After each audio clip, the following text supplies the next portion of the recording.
Let's talk about identifiers in C++. An identifier is the name of an entity in C++. Valid identifiers can consist of alphanumeric characters, in other words, letters and digits, along with the underscore. Identifiers cannot, though, start with a numeric digit. So, for example, we could have student or student1. Those are both valid identifiers. We could have student underscore 1, current underscore student. Those are all fine. We could even have student 1a, right? This doesn't violate our rule against starting with a digit. Technically, as far as the syntax of the language is concerned, we could start with an underscore, but this is really strongly discouraged because it's used by facilities on the runtime environment and the implementation, so it's really best avoided. In other words, always begin your identifiers with an alphabetic letter.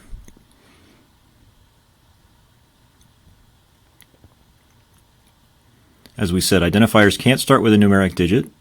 So for example, first student, this is not valid, right? It starts with the number 1, the numeric digit 1. So that's out. Remember, identifiers in C++, as with a lot of programming languages, are case sensitive. Right? So the word student with a capital S is not the same thing as student with a lowercase s. Those would be two distinct identifiers.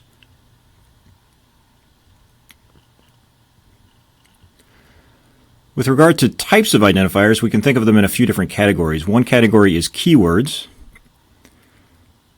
You could say that keywords really represent the vocabulary of a programming language. They're words like int, double, try, catch, signed, and so on.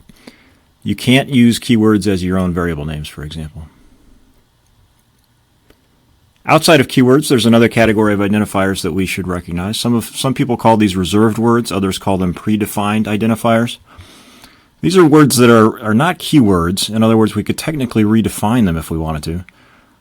But doing that would result in confusion and likely bugs in our programs. For example, words like cin, cout, iostream, those are all words that have a prearranged significance, and we should respect that by not trying to casually redefine them in our own programs.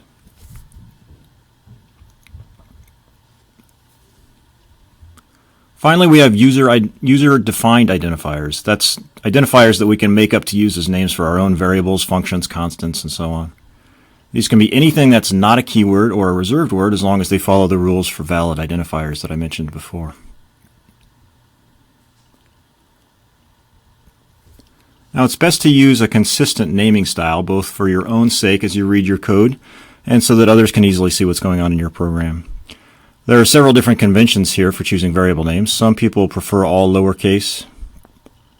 Some people like to have a mixture of lower and uppercase. Both of these are fine. But whatever you decide, I'd recommend giving your variables descriptive names that are based on their meaning rather than the details, for example, of their implementation, or in this case, even if you recognize this as a lowercase l, what exactly is that variable standing for there?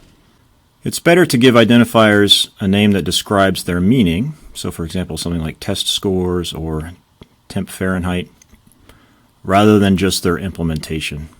So we'd be well advised to steer clear of variable names like vector, doubles, array of floats, right? Something that just describes the particular implementation.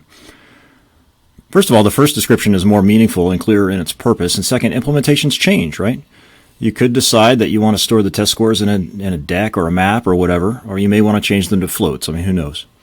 You wouldn't want to have to rename every occurrence of the variable as well if you decided to do that. So we'll strive to keep our programs as generic as possible, meaning we can have the same name refer to entities of different underlying types. Generic is kind of a negative word in a lot of contexts out in the regular world, but in programming it's actually a good thing. Now, I'll admit that in these videos, you're going to see me ignore my own advice there from time to time when it comes to showing short examples of different functions or data structures, for example. I may very well have a function called do something or a container called myIntVector. That's because I'm just trying to show a quick example.